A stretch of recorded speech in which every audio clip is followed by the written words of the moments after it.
Hello fellow YouTubers, this is Utah Moses here to give you my DVD review for the movie Batman Begins.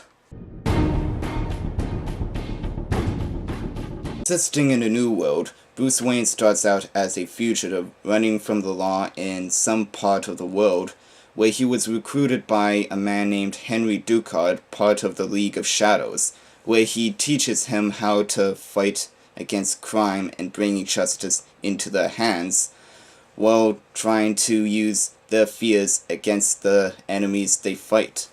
And so he returns to Gotham City to re-establish his life, and to take on a new persona to fight against crime when he uses his fear of bats. And so he becomes Batman, and fight off against the mob bosses along with the psychiatric doctor named Dr. Crane, also known as Scarecrow. Now, Batman Begins is a phenomenal movie. When I was young and heard about this, I was psyched as all hell, like most people when they heard about a new Batman movie. And even though I do like Tim Burton's Batman for its fun theatrical characters and neat art design and visuals to the world he brought, I also liked Chris Nolan's Batman for the realism, the battles of high tension, and the riveting yet atmospheric storytelling that he used for the movie.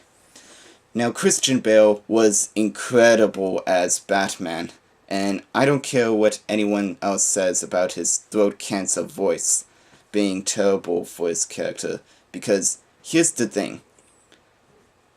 Chris Nolan is portraying a much more realistic world of Gotham City, and so he needs to use that voice just so that he can't distinguish himself as Bruce Wayne. And in this movie, what I also like about it is that they give Batman the most thorough background treatment to any character that you would ever find in movie form. And Liam Neeson as Bruce's mentor, Henry Ducard, he was pretty strong in his part. He was like his own Yoda, where he gave him useful advice while training him that would really help him out while he's fighting against bad guys, like always mind your surroundings, or death is never considerate or fair. You know how to fight 6 men. We can teach you how to engage 600. You know how to disappear. We can teach you to become truly invisible. Invisible?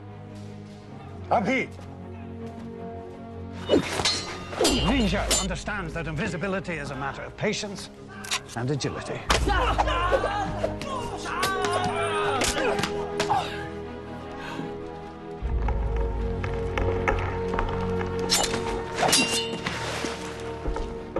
Always mind your surroundings. Cillian Murphy as Scarecrow and Dr. Crane, I thought he pulled them off very well, and I liked all the parts where he used the fear gas on his victims while he's wearing the Scarecrow mask, because when he does, like, a lot of strange stuff starts happening, like worms and insects starts coming out of his mask, and even bats comes out of his sockets at one point when the gas affects his victims.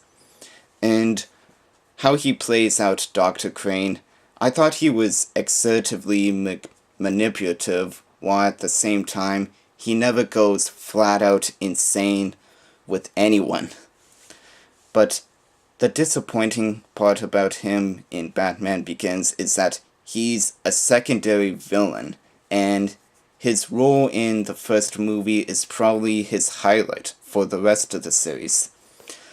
And Michael Caine as Alfred Pennyworth, I thought he was excellent in the part. He was very witty and sympathetic as a character, and gives great advice at any corner he's in when he's with Bruce. And Gary Oldman as Commissioner Gordon, I thought he pulled the character off very well as well.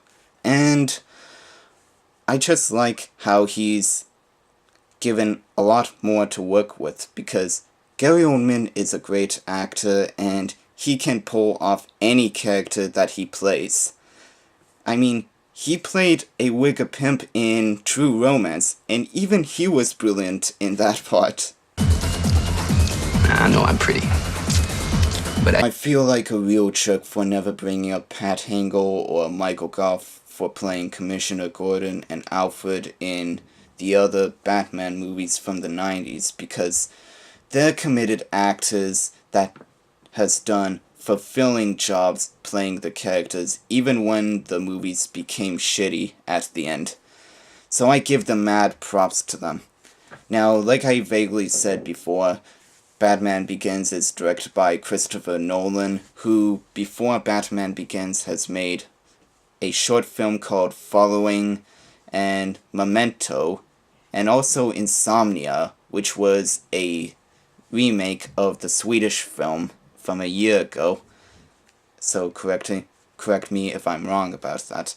And what he was doing with this movie was that he wanted to bring a violent, even more darker world to Gotham City, trying to make it look like the city is beyond saving.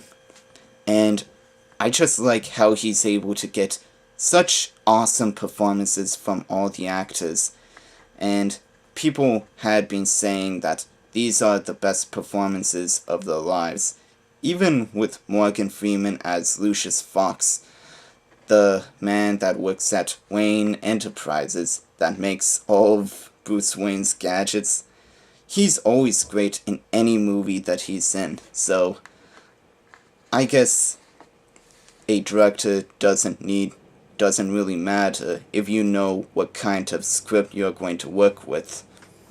And speaking of that, mad props to David S. Goyer, because he's able to write a script like it's nothing for the Batman movies, and the story is very fluent with the writing, and all the dialogue is slick and clever, either if it leads up to a remark or a dry joke that would make you giggle.